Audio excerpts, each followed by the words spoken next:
Hello বন্ধুরা, সবাই কেমন আছো? আশা করি তোমরা সবাই ভালো আছো। তোমাদের ভালোবাসায় আমি অনেক ভালো আছি। আজ আজকে দুপুরে রান্না করব।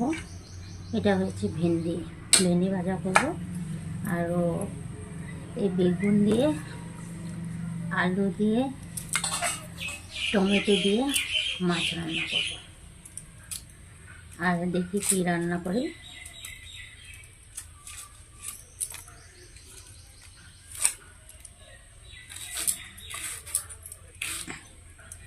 তোমরা কে কে ভেন্ডি ভাজা ভালো পাও? আমি তো ভীষণ ভালোবাসি।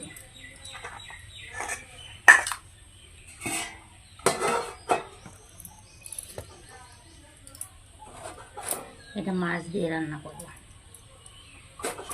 মাছ মাছ দিয়ে আলু আর বেগুন আর টমেটো দিয়ে।